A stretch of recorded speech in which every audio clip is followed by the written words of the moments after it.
Magandang umaga po sa inyong lahat at narito na yung ating 5 a.m. update sa binabantay ating bagyo na si Bagyong Francisco, Severe Tropical Storm Francisco na may international name na Mekala.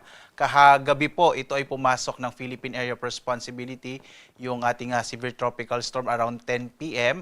at binigyan na nga po natin ng local name na Francisco. So ito na po yung ating update as of June 21, 2026 ngayong araw na linggo. Sa ating latest satellite images, makikita po natin narito yung bagyong si Francisco. Again, may international name po siya na Mekala. Nang ibig sabihin po nito, Angel of Thunder mula sa bansang Thailand. Ang huling lokasyon ng bagyong si Francisco ay sa 1,315 kilometers east ng southeastern Luzon. Lumakas pa po ito, nasa 100 kilometers per hour yung kanyang yung hangin malapit sa gitna. Yung pagbugso nito ay nasa 125 kilometers per hour. At ngayon po ay kumikilos po ito pakanluran, hilagang kanluran sa bilis naman na 25 kilometers per hour. Sa ngayon po, no, walang direktang epekto ang bagyong si Francisco sa anumang bahagi nating bansa. Nakita niyo po ito yung bagyo. Meron po mga kaulapan, ito po ay mula sa trough o extension ng bagyo. Nadala po ng bagyong si Francisco at ito yung magdadala ng maulap na kalangitan na may mga pag-ulan particular na sa Bicol region at sa Eastern Visayas. Ngayong araw po yan. Samantala, ang southwest monsoon or yung habagat ay nakakaapekto na sa bahagi ng Mindanao. Kaya ngayong araw po mapapansin natin magiging maulap ang kalangitan at malaki ang posibilidad ng mga kalat-kalat ng mga pag-ulan, pagkilat, pagkulog dahil sa pinagsama epekto ng trough o itong extension ng bagyo at gayon din itong southwest monsoon o habagat. Makikita niyo po maulap sa malaking bahagi ng Visayas, kasama po ilang bahagi ng Southern Luzon, particular na yung Bicol region, kasama din yung Palawan at Mindanao. So mag-ingat po no, sa mga posibilidad ng mga flash floods and landslides, dulot ng mga kalat-kalat ng mga pag-ulan dahil sa dalawang weather systems po na ito.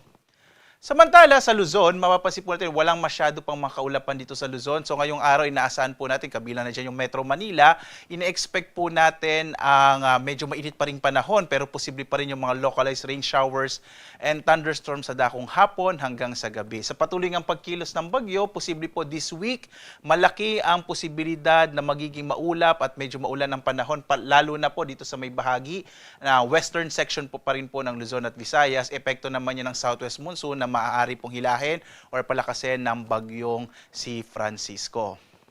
Narito naman yung ating latest track sa bagyo. No? Ito po yung ating latest track. Makikita po natin magpapatuloy ang pagkilos ng bagyo, pahilagang kanluran sa mga sunod na araw. Posible po within the day or tomorrow, ito po ay maging isang typhoon category. Mapapansin natin sa track, no? Pwede po mamayang 2:00 ng hapon.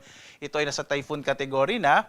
At patuloy nakikilos, palapit po dito sa may extreme northern Luzon. Posible po no, by tomorrow, araw ng Lunes, ay magtaas tayo ng tropical cyclone wind signal number 1. Particular na dito sa may bahagi ng Cagayan, kasama yung Babuyan Islands at Batanes, dahil nga po posibleng lumapit nga yung bagyo. Bagamat sa ngayon po, no, maliit pa rin yung posibilidad na ito ay magla-landfall sa anumang bahagi nating bansa. Pero itong forecast confidence cone, ibig sabihin po nito, maaring kumilos yung sentro ng bagyo within this cone po. No? So kung lalapit po itong bagyo, posible po itong magkaroon ng direktang epekto, particular na nga sa may extreme northern Luzon.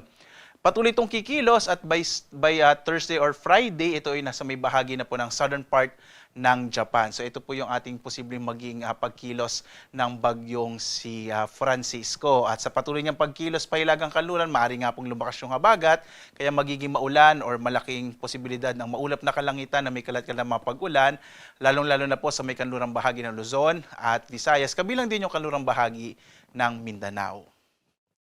At narito naman po yung mga lugar kung saan posibleng magkaroon ng mga pagbugso pa rin ng hangin. Bagamat sa ngayon po na wala tayong nakataas sa tropical cyclone wind signal sa anumang bahagi ating bansa. Pero yung southwest monsoon ng habagat, maaaring magdala ng mga pagbugso ng hangin dito nga ngayong araw sa may Siquijor, Camiguin at southern portions ng Davao Oriental, Davao Occidental at Sarangani. Bukas, araw ng Lunes, posible rin may mga pagbugso ng hangin sa malaking bahagi ng Kabisayaan, kabilang din yung Romblon, at ilang bahagi ng Mindanao. Pagdating po ng araw ng Martes, posible din yung mga pagbugso ng hangin sa Batanes at Babuyan Islands. Gayun din sa ilagang bahagi ng Cagayan, Apayao, dito sa may kanlurang bahagi ng Luzon, kasama rin yung Aurora, malaking bahagi ng Southern Luzon, malaking bahagi ng Kabisayaan at ilang bahagi po ng Mindanao. So mag-ingat po no dahil sa mga pagbugso ng hangin, maaari po tayong magkaroon ng mga disgrasya, kaya dapat po iba yung pag-iingat po no dahil nga bagamat walang nakataas na tropical second wind signal, posible pa rin yung mga pagbugso ng hangin. Iba yung pag-iingat po mga kababayan. Sa lagay naman ng ating karagatan ay wala po tayong naka-issue na gale warning sa anumang bahagi ng ating bansa. Ibig sabihin, posible pa rin pong pumalaot yung mga sakyang pandagat at mga bangka sa mga baybayin na ating kapuluan. Samantala, banayad hanggang sa katamtaman naman na magiging pag-alon ng karagatan.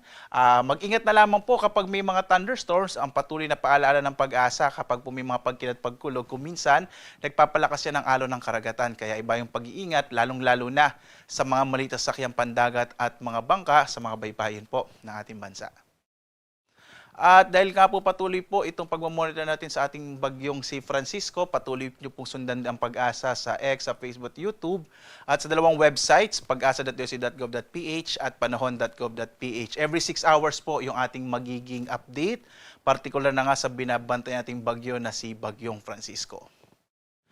At live naman nagbabalita po mula dito sa Pag-asa Weather Forecasting Center. Ako si Obet Badrina. Maghanda po tayo lagi para sa ligtas na Pilipinas. Maraming salamat po. Have a blessed Sunday sa inyong lahat.